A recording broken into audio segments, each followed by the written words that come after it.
Welcome everybody to Zeta Global Radio. I am your host, Lainie Sevante Wulkan, and I am so excited to share in this day. This is completely organic and unfoldment because our special featured guest today, Helen Chin-Lu, is so not only multidimensional, but multi-talented, full of wisdom on such a variety of subjects, from reflexology to energy medicine to Reiki practicing, being a Reiki practitioner, and so many other specialties. She has been practicing professional reflexology since 2006. She has a wonderful, wonderful healing center called the Healing Place in Medfield, Massachusetts, and I'm going to let her come on and share about her wisdom today. And really what we're here to do is share with you how to really come back to center. And there are so many ways to do that. And it's accessing our intuition, it's releasing blocks, it's clearing those fears, but it's really how can we move forward ahead within ourselves so we can move ahead forward for others. Welcome to the show, Helen. I am so glad to have you here. I think we have a lot to talk about today. Yes, we do. And thank you, Lainie. I'm so excited. I've been looking forward to speaking with you for a while now. And I just love what you do by sharing your knowledge with people who are interested in this field or perhaps want to advance their knowledge. And here we are together. Yeah, this is fantastic. Well, when people go to your website, they're going to be in for already a place of comfort, the healingplacemedfield.com. And I want them to just take a look at that so they can settle into their being, because sometimes if they don't know somebody, it's that building of trust. And this, for me, and you and I have just come getting acquainted, but there's already that inherent dialogue where we understand who we are, what we're doing, and that we want to take all this wisdom and bring it out to the people who need it, our listeners. So we can begin probably by giving them a little bit of a background on who Miss Helen is and the work that you're doing to this time. Well, I'm going to do a quick in a nutshell because my background is fairly long.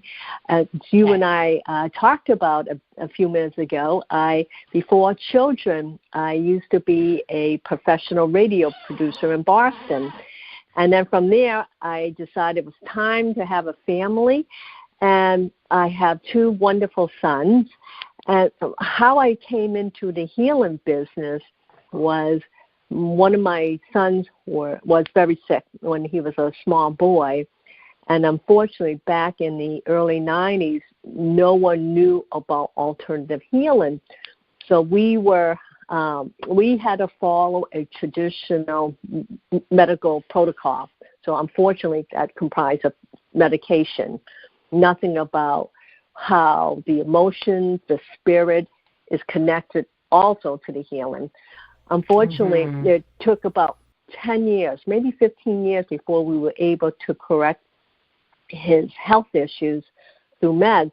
And during the time of medication protocol, back in those days, I spent a lot of time praying to God, and he guided me on how I could help my son by listening to not only what I felt was the correct choices to make. All of a sudden, the right people came into my life. First, it came my Reiki teacher, then my reflexology teacher, and then my energy medicine teacher. So all of the information that I've learned from all of these people came to help my son. Am I saying that alternative healing should or could replace traditional medicine? No, I am not saying that at all, but I truly believe that you need to address healing from not just from the physical point, from also the emotional and the spiritual points too. So now 20 years have passed. He has mostly good days. He still has off days, but then again, who doesn't have off days? No one's exempt from that. Yeah. And I just decided with this knowledge, I'm going to help other people who are maybe stuck in the same pattern. And I'm so incredibly passionate about helping people to awaken their inner healer. I think I told you, Lainie, I just wrote a book called Know Your Chakras.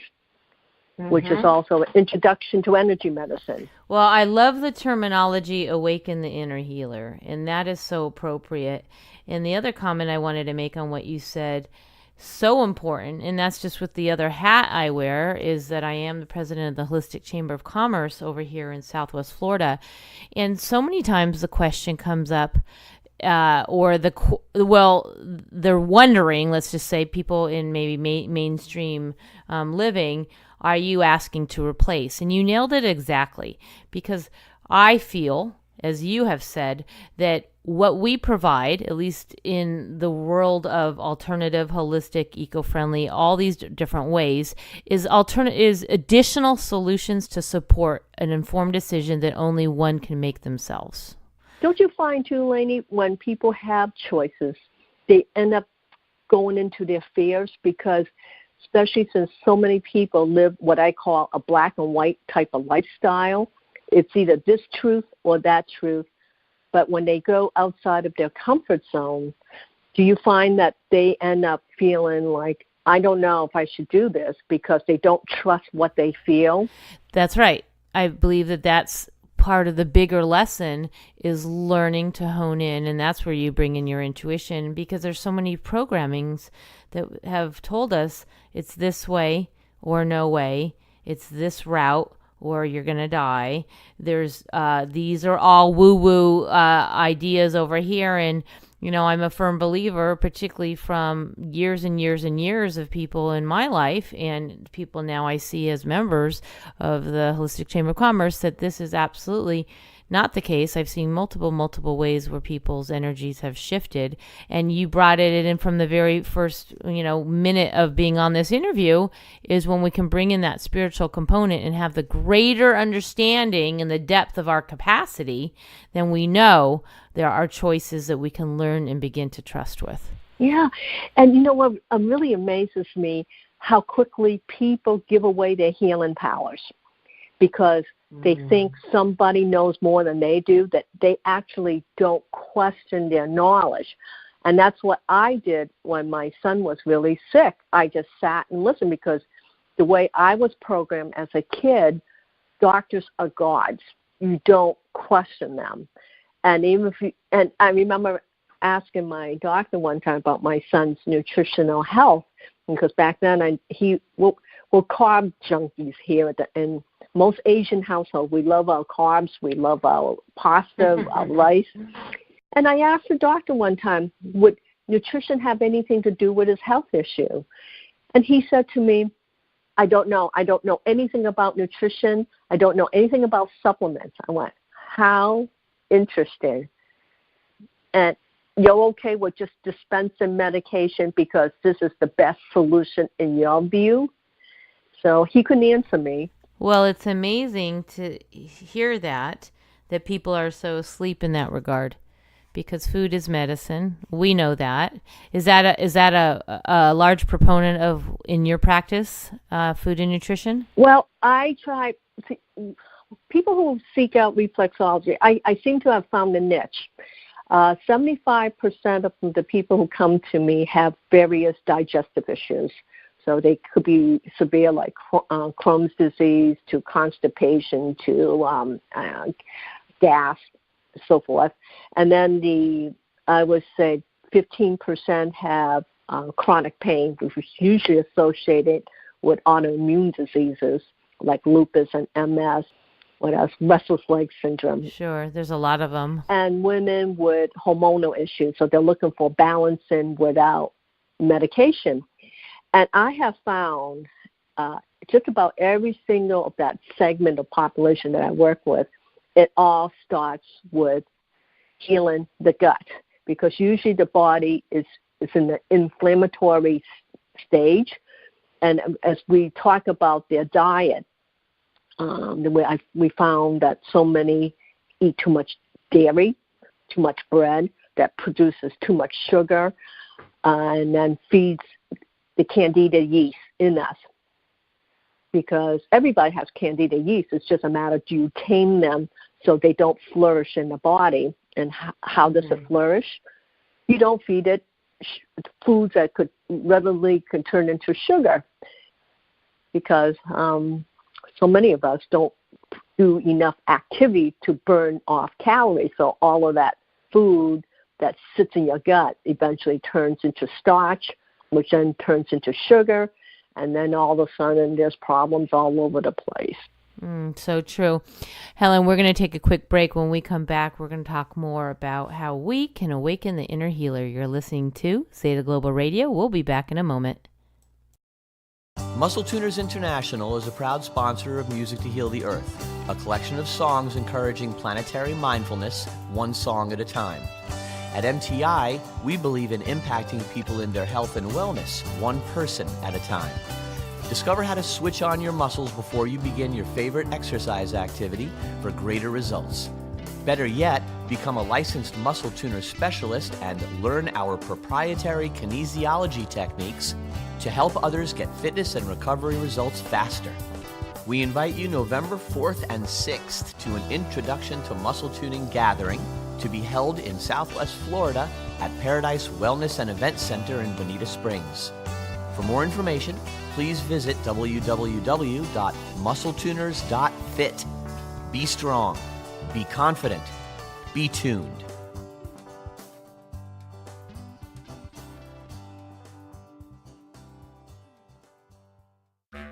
The Holistic Chamber of Commerce in Southwest Florida now has chapters in Cape Coral, Fort Myers, and Naples. If you have a holistic business or practice and want to network with like-minded beings in the medical and healing arts, natural and eco-living and spiritual communities, you're welcome to come to a meeting and see what we're all about. For more information, please visit www.holisticchamberofcommerce.com and select your nearest city. We look forward to seeing you soon.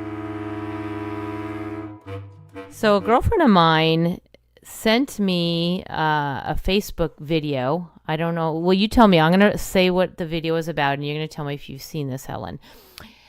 The woman was Asian. She was 114 years old, and they wanted to know her secret. The video is going around virally, and she's 114 years old, and she's kept this secret of what is providing longevity for her. And the overall consensus was reflexology and taking care of your feet and understanding the body through that modality. And so it couldn't be better timing that I'm talking to you for our audience, because it was massaging of the feet, understanding what's happening on the two main parts of our body that support our whole structure. So here we are talking to you about awakening the inner healer, and there's people living to 114 based on foot massage. So wondered what you thought about that. I just saw the clip. I didn't have a chance to go in just to see how she lived to be 114 years old. I just it's so fascinating to see included reflexology.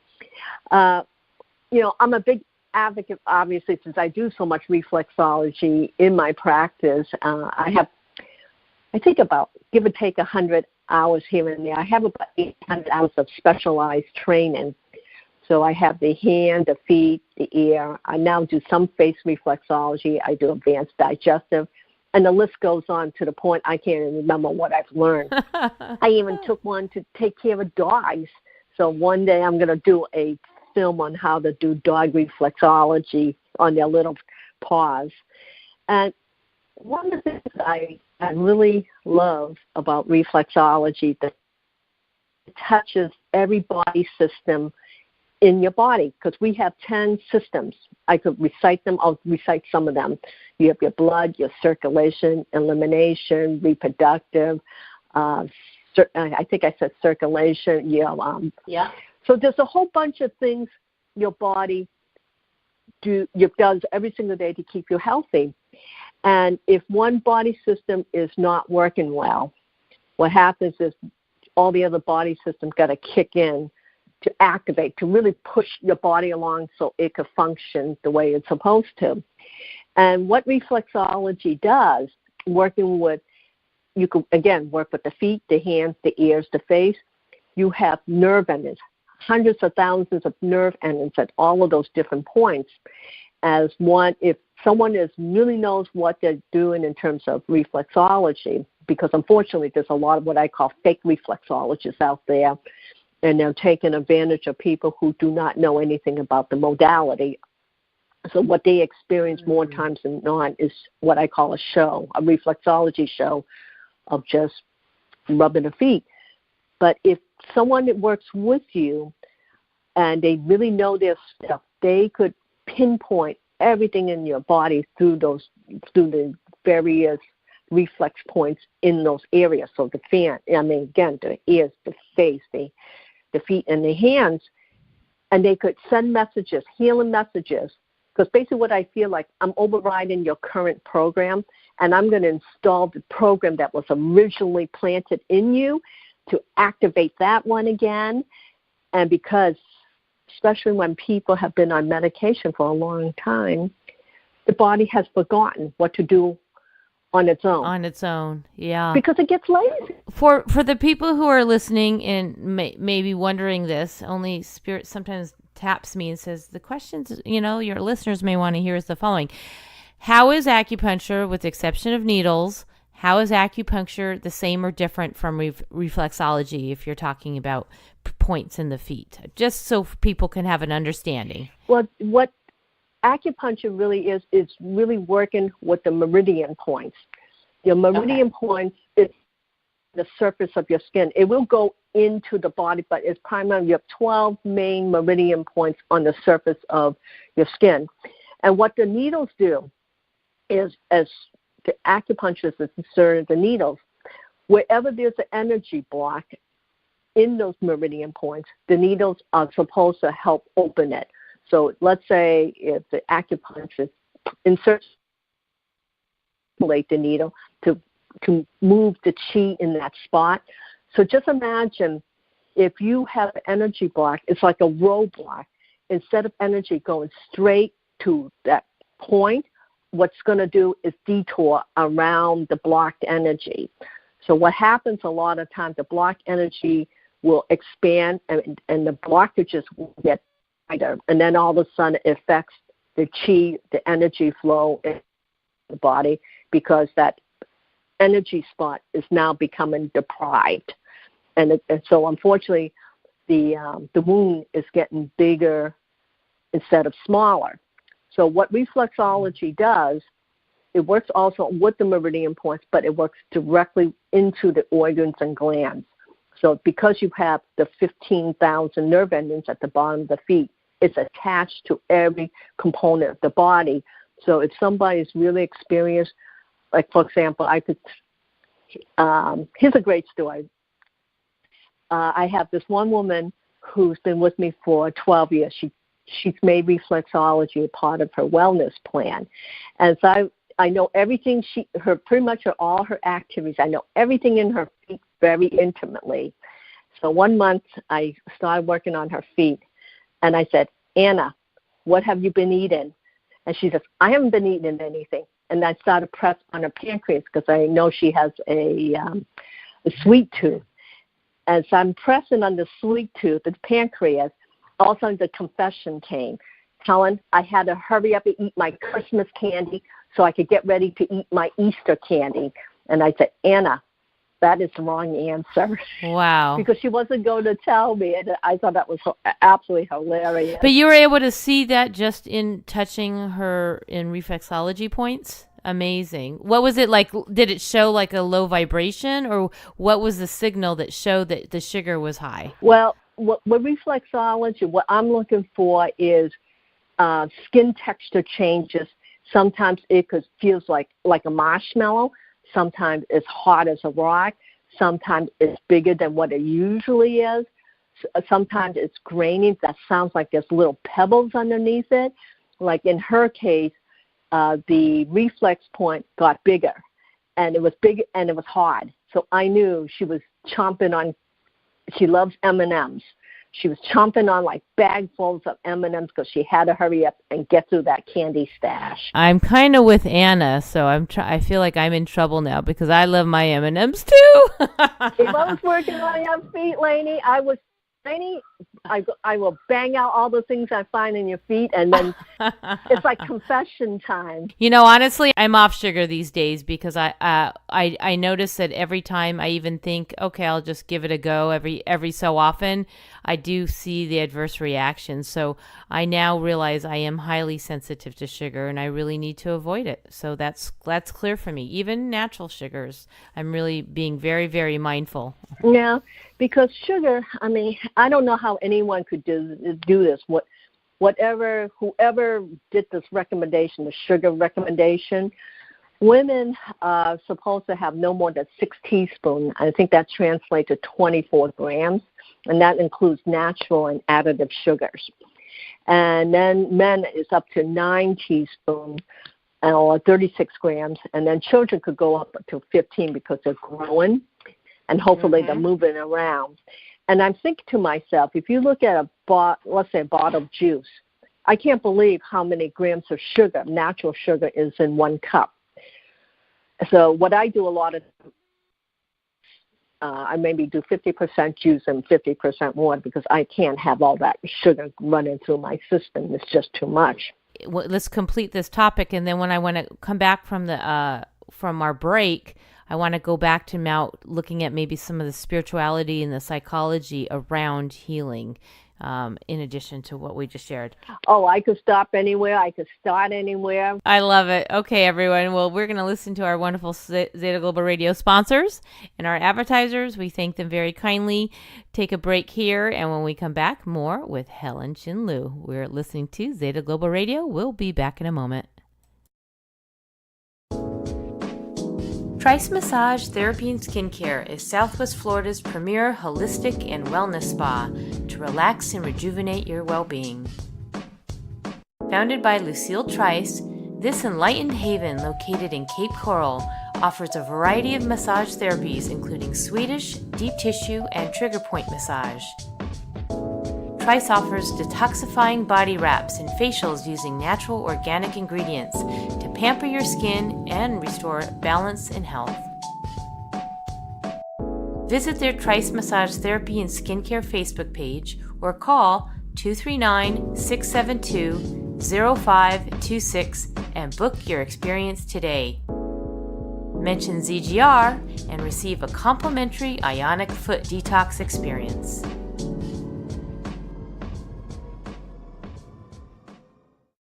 I'm going to be looking at my feet more and more because it seems like, just from what you said about reflexology, listening to that video that we just shared on the last segment, and also the mere fact is that I study, Helen, the elements. My whole life has been the elements. I'm a certified fifth tarot reader, and I advocate all the time for people to spend 5 minutes minimum to go put their feet in the sand or in earth, in the ground, in the dirt, in the grass, and to really honor not only the energies of the planet, but let them come up through the feet and let them come up through the body.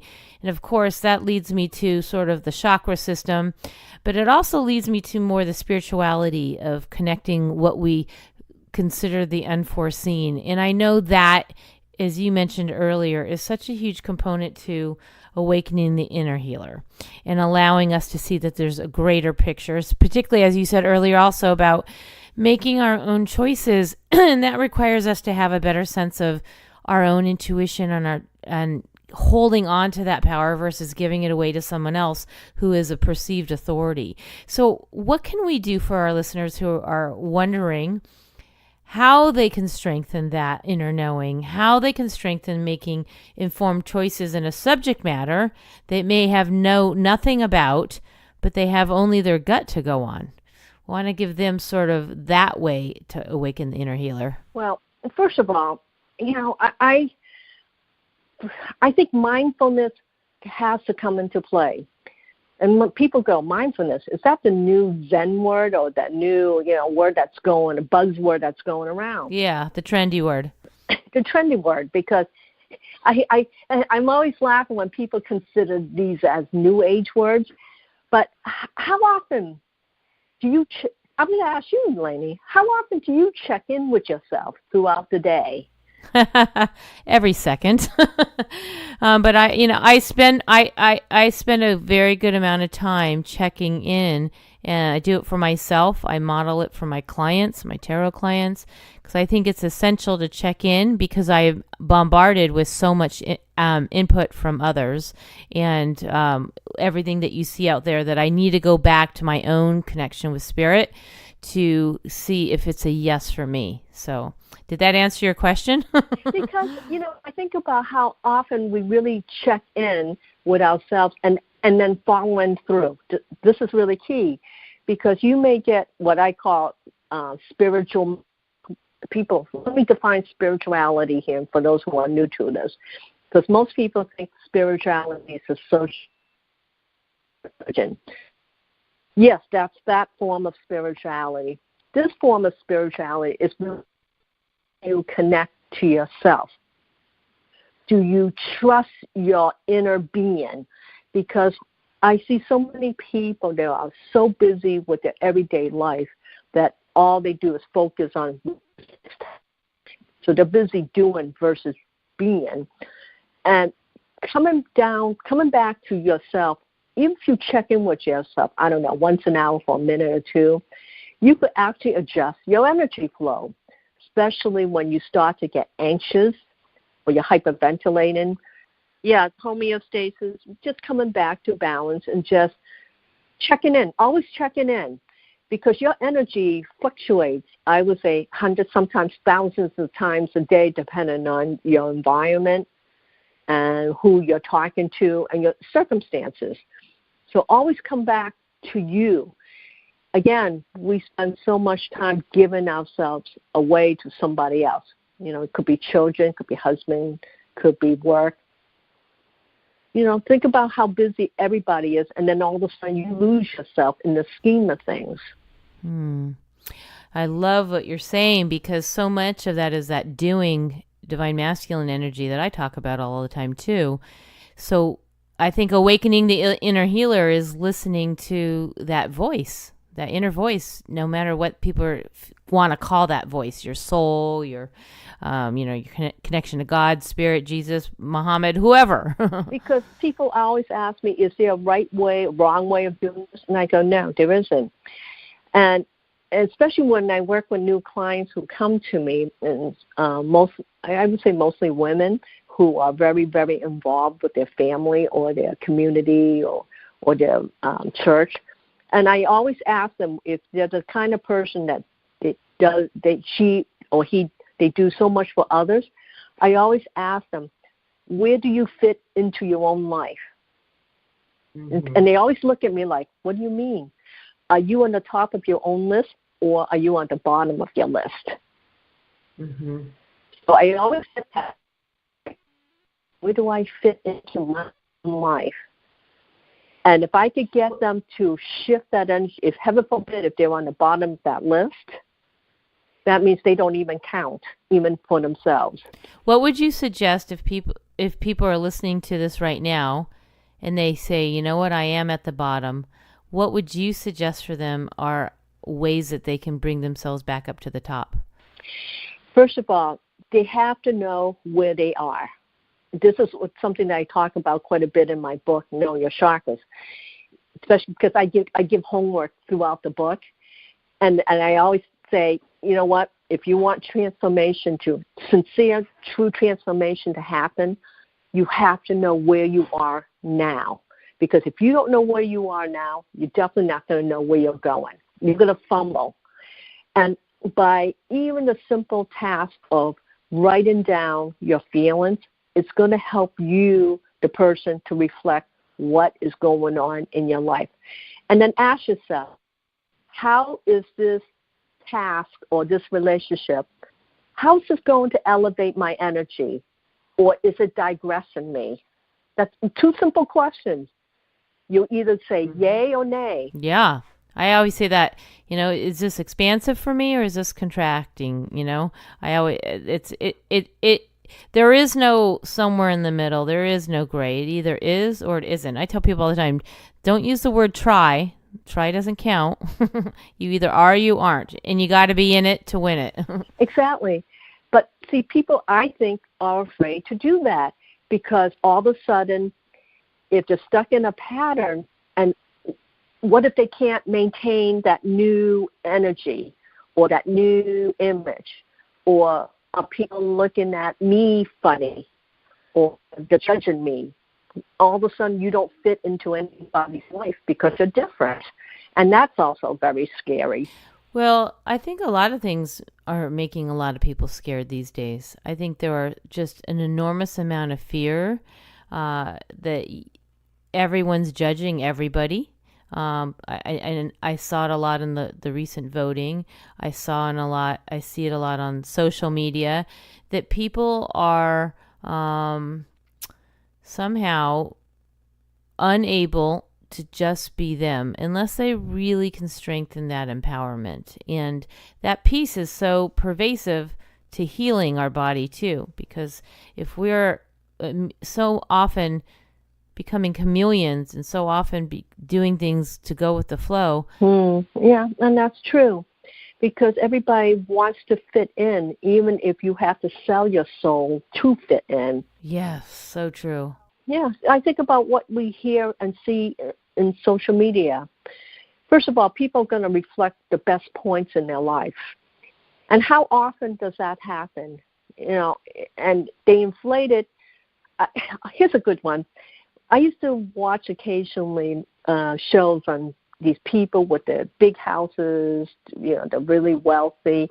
And I used to think to myself, these shows really make people feel bad about themselves. They do, don't they? Yeah, because if you can't aspire to that level, because we could talk about money energy in another time, and what happens if you can't get what you want? So what a lot of people end up doing without them realizing it, they're chasing it. They're looking for it, but they can't find it in any of the places because it becomes just a chase.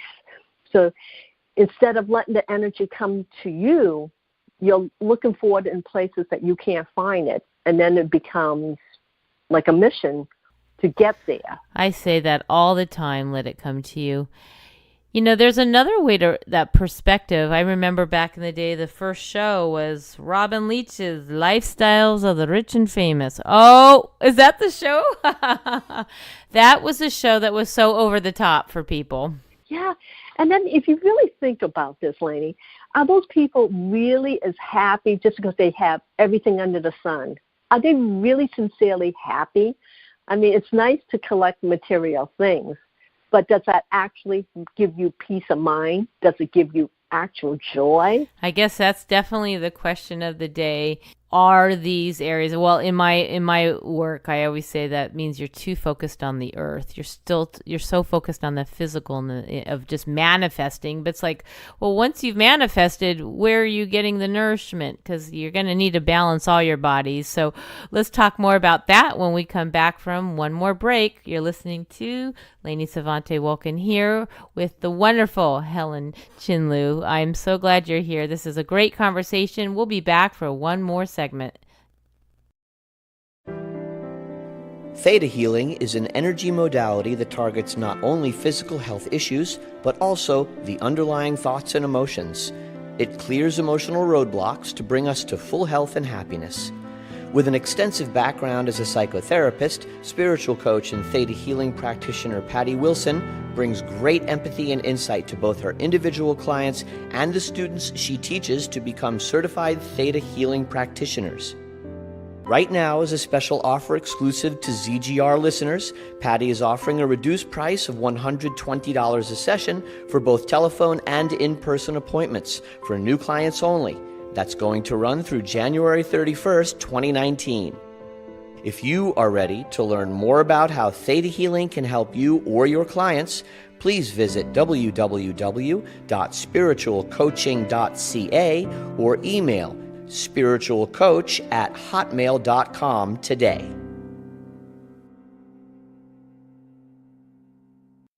Hi, Lainie Sevante here, and I'd love for you to visit my new Facebook page for my private tarot and oracle session readings called Intuitive Wisdom.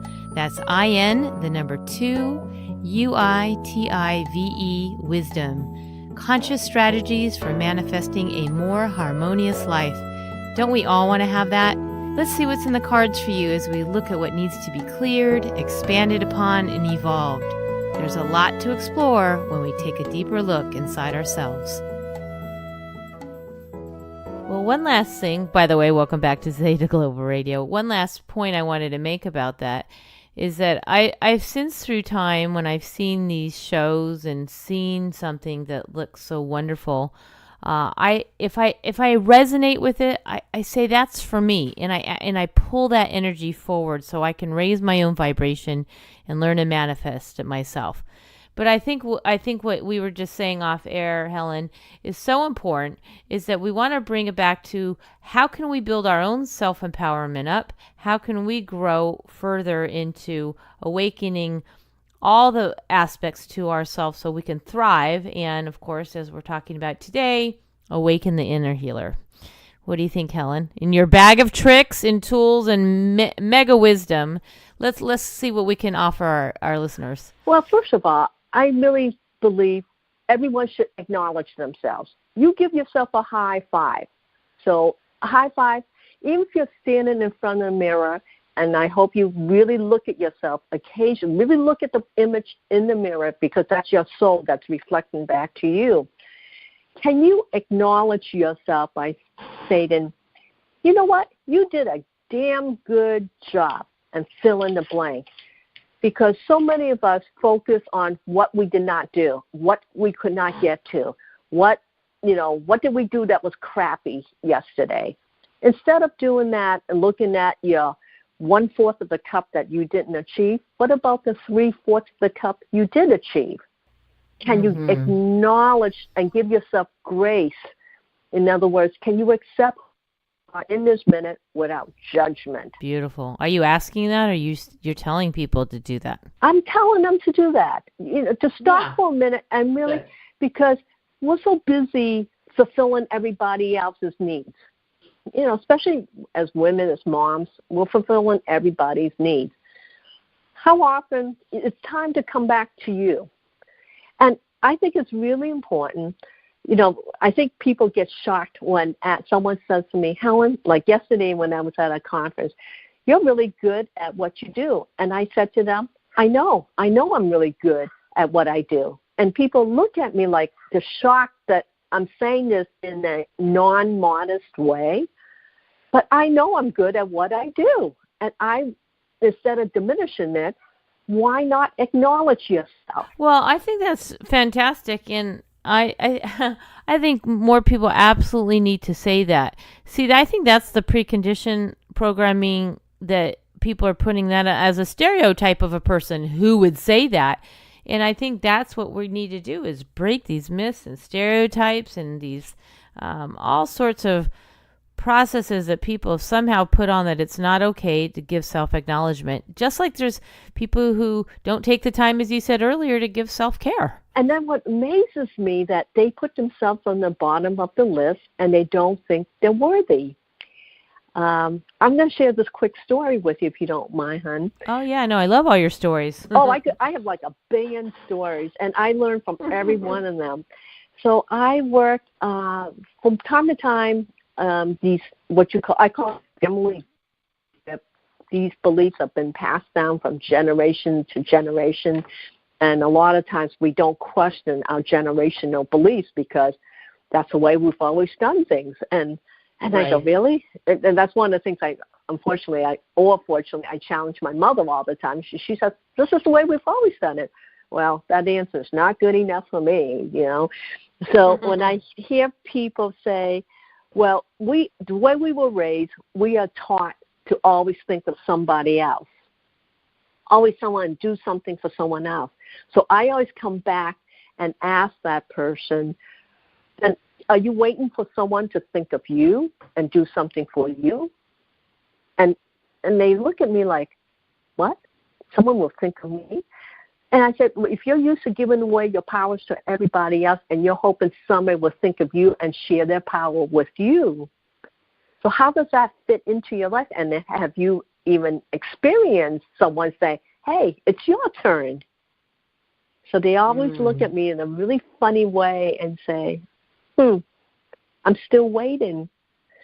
Well, I said, instead of you waiting for someone to give you power, can you grow your own power within? That's the healer within. Can you grow that person inside and radiate that energy out? And you could share what you have, but you got to be number one on your list. I love it. I love it. I noticed you have a lot of YouTube videos. 250 videos that I have made over the last 8 years. Yeah, you have. I mean, do you want to direct people to some of those videos? Because you have so many different topics, and I just love your presence, and I think people will continue to want to resonate after this show. Yeah, my channel is called, obviously, youtube.com/reflexology healing. And when I started my YouTube channel, I focused on healing with reflexology, and then I got into chakra balance and energy medicine, inspirational tips, and everything that you see there, Lainie, everything is unscripted. Mm-hmm. Download the information. I ask God, what do you want me to tell the people today? And then I just do it. And I try to keep everything around 3 to 5 minutes. And I just hit the tips, what I think people want to hear.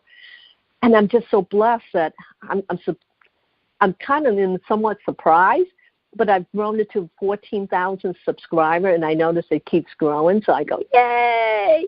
And I get all these little fantastic emails that say, yay, Helen! So, I'm not particularly a traditional healer because I do have a light and fluffy side of me, but I also have a kick-ass side of me. I say, really? Do you really want to be stuck in that pattern? How long have you done it? And has it served you? How has it served you? I love it. Can you share with people who are in the Massachusetts area more about your center? Because we have listeners all over the country, but let's just give them a little bit of info on that before we sign off here. All right. So I am located in Medfield, Massachusetts, in this little homey town, small community called the Healing Place. And I'm located on 50 North Street in Medfield. You may go and visit my website at thehealingplacemedfield.com. And for those people who can't reach out to me, I have just established an online school called the Healing Place Energy School, where I teach energy medicine, reflexology tips. In fact, I have 14 courses going on right now. There's 9 lessons that accompanies my book on Know Your Chakra, so you get to hear me talk through the homework, the meditation. And then the next series that I just established is a 5-part class called How to Read and Feel Energy, because now you start to know what chakras are. You got to develop the skills, in my opinion, how to feel the energy, what do you do with it once you feel it, and how to grow the energy within so you can radiate it out just like a big lighthouse. Love it. Wow. I'm so glad you were here today. We could talk for hours and hours on so many subjects, so there's no question we will be seeing you back here on Zeta Global Radio. There's without a doubt. Thank you for being here today and sharing your wisdom on how we can awaken the inner healer. There's tons of tips. If people go back and listen to this and share it far and wide, you can share this with your 14,000 listeners. I'm sure they'll all want to hear some of the things that we talked about today. And any last thoughts you want to share with our audience before we say goodbye? As people always say, be kind to others. How about being kind to yourself and don't believe everything you hear in your head? Beautiful. So true. Great words of wisdom to stand by and to really embody. This is about our own journey and getting acquainted with that aspect of us we call soul. So thank you for all listening here today. We enjoyed having this conversation and presenting it to you. Please share it with those you know and love as well. Helen, stay on the line. I just want to wish everybody a wonderful, blessed week. We have Thanksgiving coming upon us. It's just a very sacred time for all of us to be in gratitude and give thanks for all that we have, and really stay in the knowing of what we have is absolutely perfect and divine. Thank you for being here today. Many blessings from Zeta Global Radio.